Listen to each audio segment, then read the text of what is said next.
नमस्कार दोस्तों, मेरा नाम है राहुल यादव और आप सभी का स्वागत है इन्वेस्ट राइट की एक नई वीडियो में। दोस्तों, जैसा कि आप सभी जानते हैं कि कमेंट्स वाली सीरीज़ हमारे चैनल पर चल रही है, तो इसी सीरीज़ में आज की वीडियो के लिए जो कमेंट मैंने पिक किया है वो अमित चौहान जी का कमेंट है।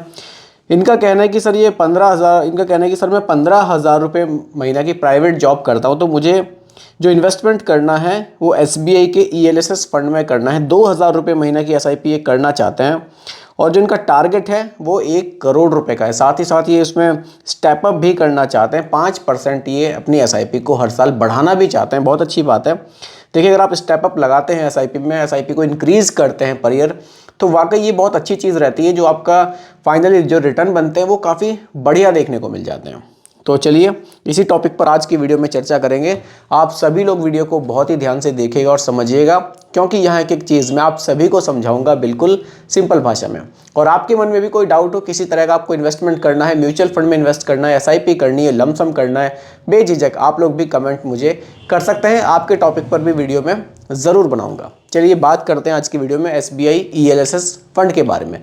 कैसा ये फंड है, कैसे इसके पास्ट रिटर्न्स रहे हैं, कैसी इसकी होल्डिंग्स हैं और हमें कितना पैसा हमारे लिए ये फंड बनाकर दे सकता है फ्यूचर में, सभी कुछ आज की वीडियो में हम लोग डिस्कस करेंगे।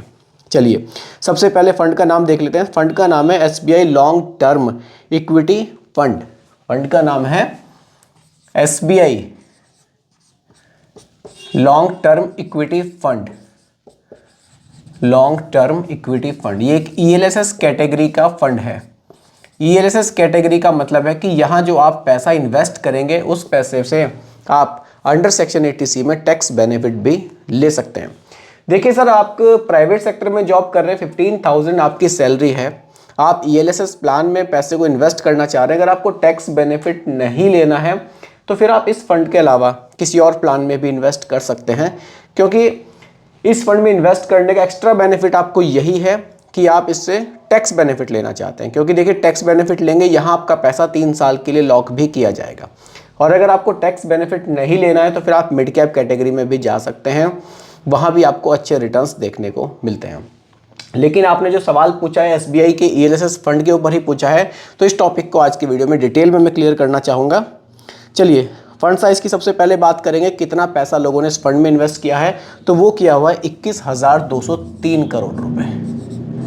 21,203 करोड़ रुपए लोगों ने इस फंड में इन्वेस्ट किया है। एक्सपेंस रेशियो 0.98% का हमें देखने को मिलता है।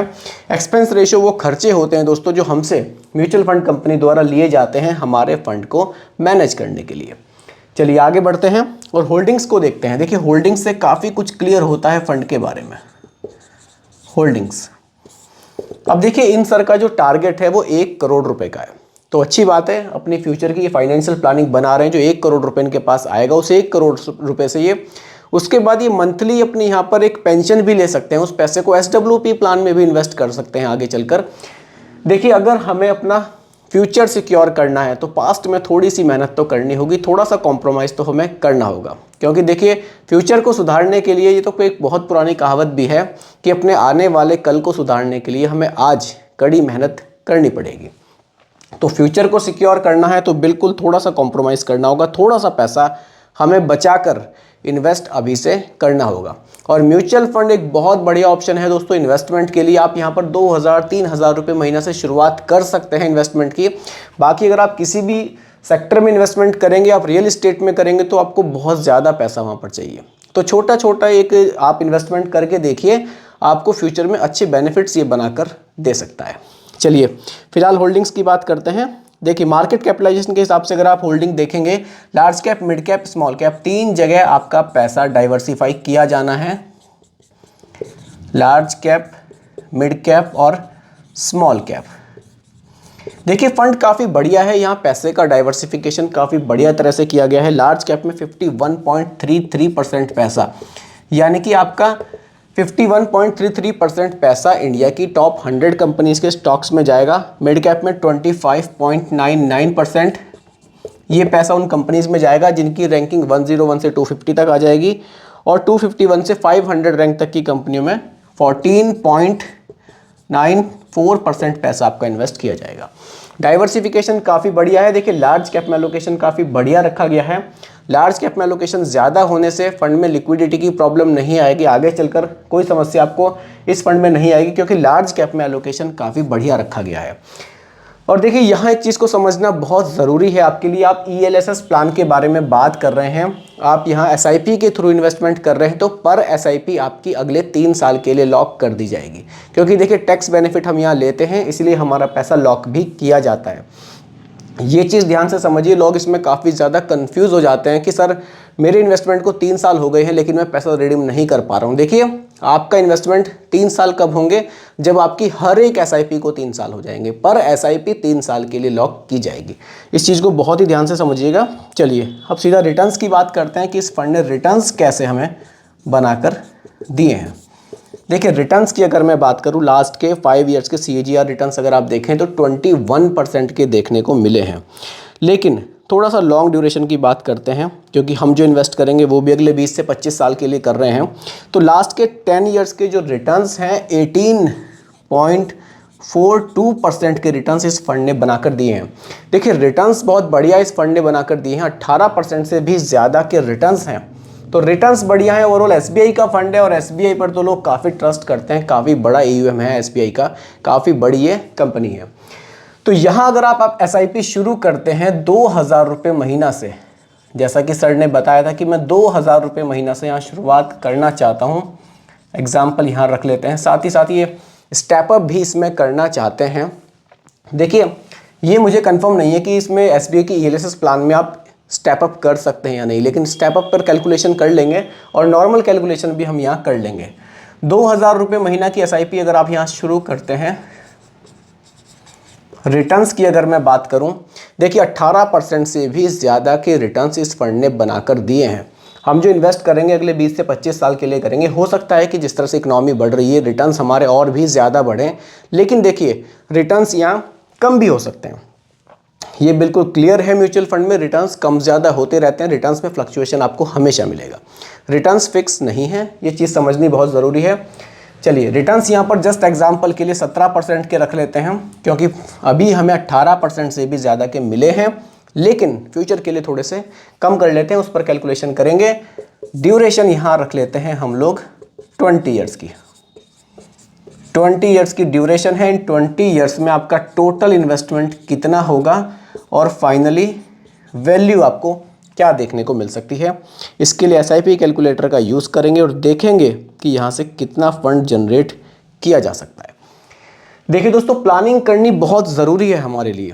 अगर अभी से प्लानिंग करेंगे, थोड़ा थोड़ा पैसा इन्वेस्ट करेंगे, तो वाकई फ्यूचर में हमें अच्छे रिटर्न्स देखने को मिल सकते हैं। लेकिन अगर एक बार एज हमारी ज़्यादा हो जाएगी, क्योंकि कुछ लोगों के कमेंट्स मेरे पास आते हैं कि सर 50 की एज हो गई है, 55 की एज हो गई है, अब इन्वेस्टमेंट करना है, तो देखिए उस समय पे ड्यूरेशन कम हो जाती है, तो हमारा जो इन्वेस्टमेंट का अमाउंट है वो हमें बहुत ज़्यादा बढ़ाना पड़ता है और रिस्क भी बहुत ज़्यादा हो जाता है।